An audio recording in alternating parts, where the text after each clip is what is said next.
Hello everyone, and welcome to the Warp Knight Havoc 40 build. I'm gonna show you the weapons and curios and the talents while I explain the build. So you should be using this build only on maps which are tunnel-like, and tunnels in which you are not forced to push into. So if you watch my Inferno Psyker gameplay video, the Shriek one, that's the map called Archivium Kraks, and that's a tunnel map, tunnelish map, in which you are forced to push into the tunnel. Okay, but if you watch the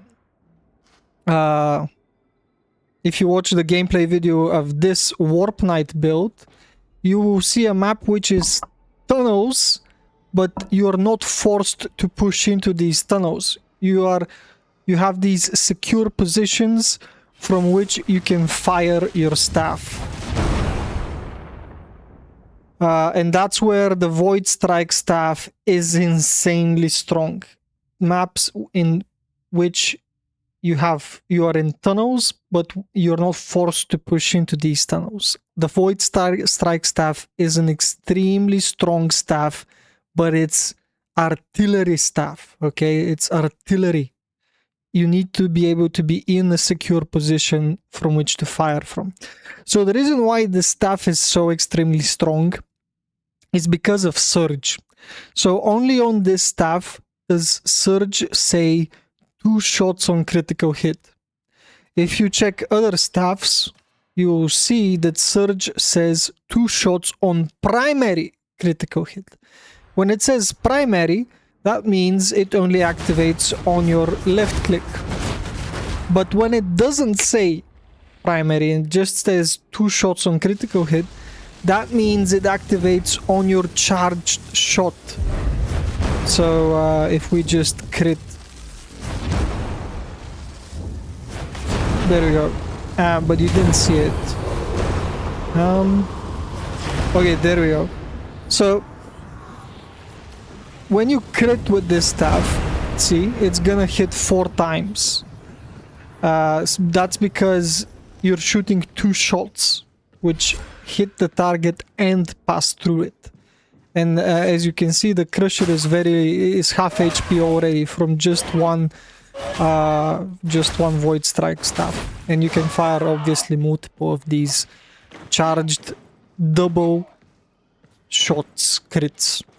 And that's where the Voidstrike staff is extremely strong. When you're firing 2 charged 2 shots, crits into a tunnel, everything gets hit massively and just dies before it can reach you, and gets staggered so you can shoot multiple of these. So you shouldn't use this build in maps like Warrant. Don't use this build in maps like Warren, which are extremely wide. You don't want to use this build in extremely wide maps, because that's when the Voidstrike staff just sucks. It's terrible in a wide map. You want to be in a tunnel map in which you're not forced to push into the tunnel. For maps where you're in a tunnel like Archivium Kraks, but you're forced to push into it, I recommend the Shriek Inferno Psyker build that I gave you. But for maps like the one of the gameplay video that I showed you, in which you're not forced to push into the tunnel, you have good cover and you can shoot into a long range tunnel, that's where this Voidstrike staff is gonna outperform any other staff in the whole game. So this build excels at survivability. As you can see, you have toughness regeneration from crits, from melee strikes, and from your Scryer Gaze as well. Also, you cannot explode because you have Warp Unbound, so whenever you reach max Warp Perils, you just stay there for a long time and you can continue shooting your staff at maximum crit chance, because you have crit chance based on maximum peril, and you can just stay at 100 peril and keep shooting. And also you have all of these talents which give you a lot of survivability. You can tank a pox burster to the face and you'll be fine most of the time. Not all of the time, but most of the time when you have full toughness. You won't even go down. That's what I mean by you'll be fine. You won't even go down. You continue fighting. And yeah, with this you can also block some attacks using your peril instead of your stamina. You have some stamina from here as well. So the way you should be playing this build is whenever you have a tunnel, that's when you want to just start spamming and charging your Voidstrike staff into the tunnel and just kill every mob into it.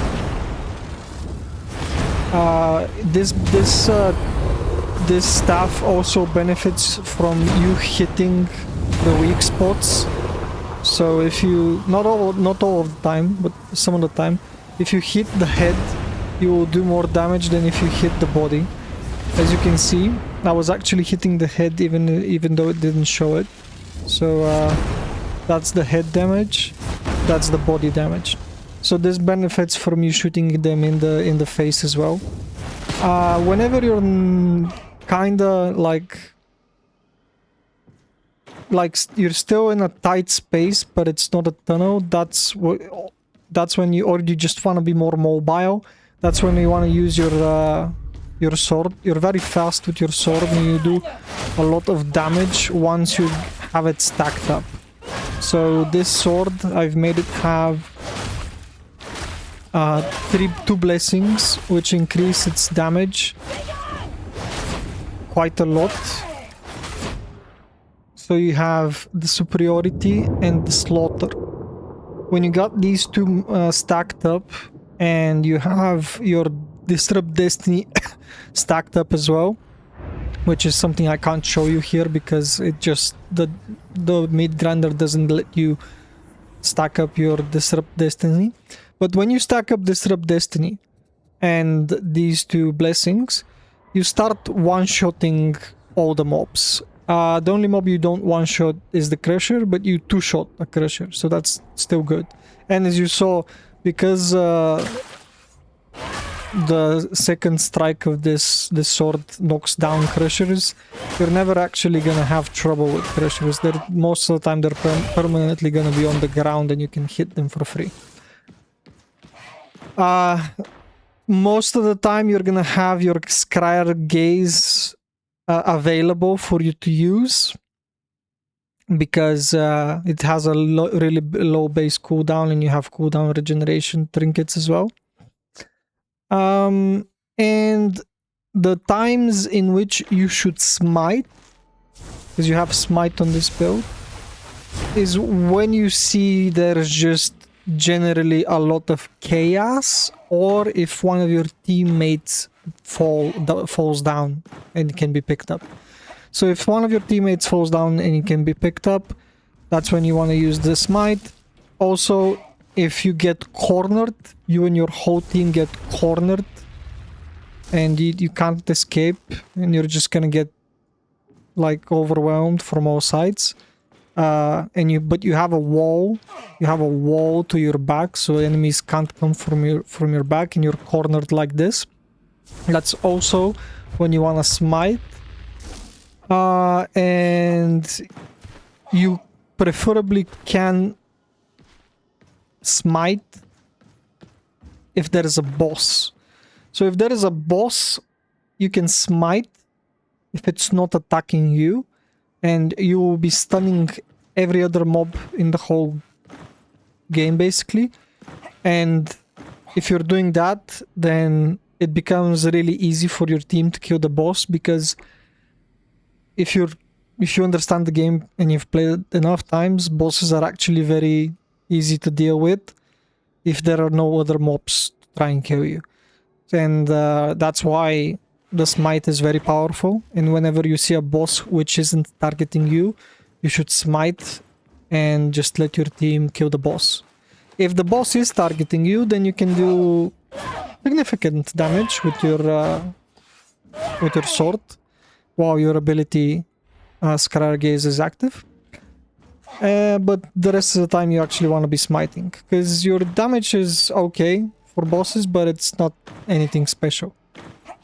The only exception to this is the twins and captains, because captains take a lot of time to kill because they get this shield that regenerates and stuff like that, you know it. And the twins you can't smite when they're both alive, because if you smite while they're both alive, one of them is 100% of the time, and I'm not kidding you, 100% of the time one of them will switch aggro to you and start shooting you, so you can't smite. But for every other boss, the most beneficial thing you can do is smite all the mobs and let your team deal with it. This is very strong tactic. And like I said, your sword is powerful against every mob when you get these blessings stacked up. You're also very fast moving with the sword, and you get even faster when you charge your heavy attack. So you want to be doing that. And that's it, basically. That's how to play the build. And remember, don't play it on wide open maps like Warhammer. It's just horrible experience. The Voidstrike is terrible on wide open areas. But on tunnel maps in which you don't have to push, just like the one I played on the gameplay video, it's perfect. The Voidstrike is amazing. So, enjoy this really cool build, and stay tuned for more. Subscribe and like, please.